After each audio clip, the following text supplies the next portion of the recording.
مفتی صاحب، علامہ نے کہا تھا کہ تقدیر کے پابند جماعت و نبادات اور مومن فقط احکام الہی کا ہے پابند. جی. تو آپ نے جو سوال کیا تو حضرت علی نے بھی ایک سوال کرنے والے سے پوچھا پھر بتاؤ علم پہلے ہے یا معلوم پہلے ہے؟ تو اس نے کہا کہ علم پہلے ہے.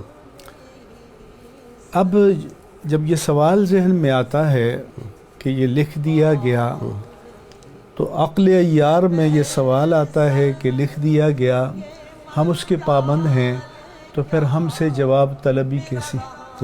لیکن اس لکھنے کے یہ معنی نہیں ہے کہ اللہ عز و جل نے تقدیر لکھ دی ہے اور مار باندھ کر اس راستے پہ ڈال دیا ہے، بلکہ اس کا مطلب یہ ہے کہ اللہ تعالیٰ کے علم ازل میں تھا کہ اس نے کیا بننا ہے، کس راستے پہ جانا ہے، اور مخلوق کے علم میں خطا کا امکان ہے، اللہ تبارک و تعالیٰ کے علم میں تو کسی خطا کا کوئی امکان نہیں ہے. یہ ایسا ہی ہے. مفتی صاحب، ایک علم الہی، جی، ایک حکم الہی، جی، ایک یہ دونوں کا فرق تکوین کا معاملہ اور قضاء و قدر کا فرق بھی ذرا واضح. یہ میں بتاؤں گا. تو یہ بالکل ایسا ہی ہے کہ جیسے ایک انجینئر ایک پل بناتا ہے، آرکیٹیکٹ ہے، اس کو ڈیزائن کرتا ہے اور وہ کہتا ہے کہ یہ پل 100 سال تک ورکیبل رہے گا، اور پل 100 سال تک ورکیبل رہ جاتا ہے. ٹھیک ہے. اب اس کا مطلب یہ نہیں ہے کہ اگر وہ 100 سال کی بجائے 1000 سال کہہ دیتا یا 5000 سال کہہ دیتا تو یہی 5000 سال چلتا. اس کا مطلب یہ ہے کہ اس کے پاس جو آرکیٹیکچر کا علم تھا اس کے مطابق اس کو پتہ تھا کہ اس کا ڈیزائن یہ ہے، اس کا پوٹینشیل یہ ہے، یہ اتنے عرصے تک جو ہے فل پوٹینسی کے ساتھ قائم رہے گا.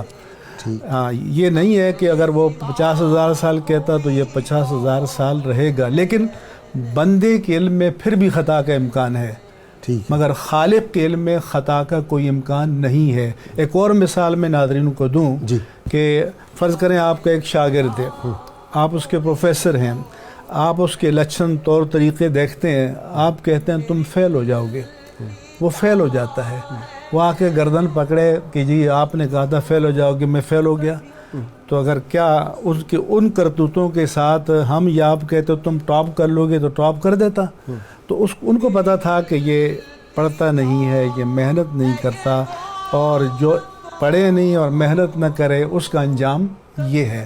تو یہی معلوم اور علم کا رشتہ ہے. وہ جو حدیث پاک میں آتا ہے کہ ماں باپ کی خدمت کرنے والا نیک اعمال کرتا ہے تو اس کی عمر بڑھ جاتی ہے، اسی طرح آیا کہ یہ اعمال اگر آدمی کرے تو اس کا رزق بڑھ جاتا ہے. تو اگر یہ چیزیں طے ہو گئی ہیں پہلے سے تو یہ بڑھتا کیسے ہے؟ یہ بھی عرض کرتا ہوں.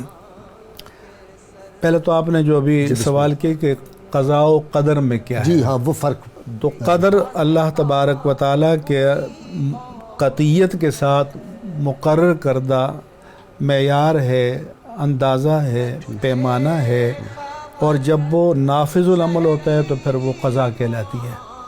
ماشاءاللہ. جس کو ہم قدر وہ ہے جو اندازہ الہی ہے. جی ہاں، جو اللہ تعالیٰ نے قطعیت کے ساتھ جو اندازے مقرر کر دیے ہیں، اور جب وہی چیز انفورسمنٹ میں آتی ہے، امپلیمنٹیشن میں آتی ہے، جیسے وہ قضا ربک اللہ تعبدوا الا ایہ، تو اللہ کے تمہارے رب نے یہ فیصلہ کیا اور حکم دیا ہے کہ اس کے سوا کسی کی عبادت نہ کرو، تو وہی قدر جو ہے جب امپلیمنٹ ہو جاتی ہے تو اس کو ہم قضا کہتے ہیں.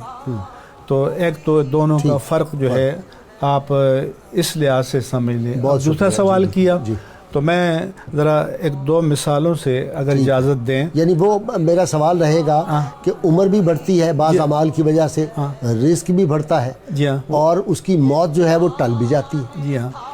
تو یہ میں عرض کروں کہ حضرت عمر فاروق رضی اللہ تعالیٰ عنہ شام کے سفر پہ جا رہے تھے. فتح بیت المقدس کا سفر تھا. راستے میں ایک بستی تھی عموس کی، جہاں پر یہ پلیگ طاعون پھیلا ہوا تھا. تو یہ مشاورت ہوئی کہ امیر المومنین اس بستی میں داخل ہوں یا نہ ہوں، اور وہ متعدی بیماری ہے. تو مشاورت کے بعد آپ نے فیصلہ کیا کہ اس بستی میں داخل نہیں ہونا.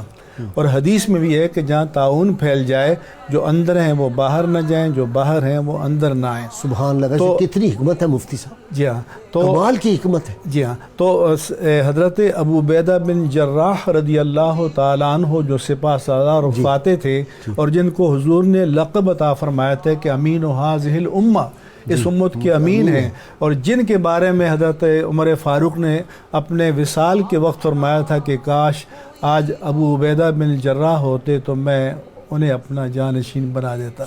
تو انہوں نے کہا کہ یا امیر المؤمنین افرارا من قدر اللہ، اللہ کی تقدیر سے بھاگ کے جا رہے ہو؟ انہوں نے کہا کہ ہاں، فرارا من قدر اللہ الی قدر اللہ، اللہ کی تقدیر سے بھاگ کر کہیں اور نہیں جا رہا، تقدیر الہی کی آغوش میں جا رہا ہوں۔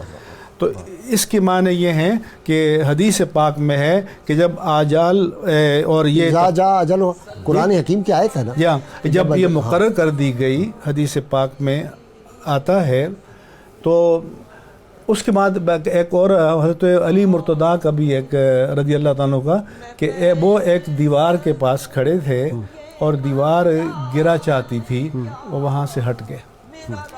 ایک اور موقع پر ان سے بھی کہا گیا کہ تفر من قدر اللہ، انہوں نے کہا ہاں، نام من قدر اللہ الی قدر اللہ۔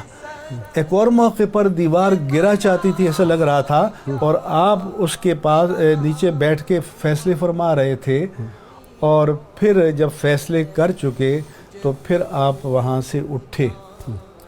تو اس کا مطلب یہ ہے کہ ان کو پتا تھا، اچھا پھر دیوار گر گئی، ان کو پتا تھا کہ دیوار گرنی ہے، لیکن ان کو اللہ نے یہ علم عطا فرمایا تھا کہ علی اٹھ جائیں گے تو پھر دیوار گرے گی۔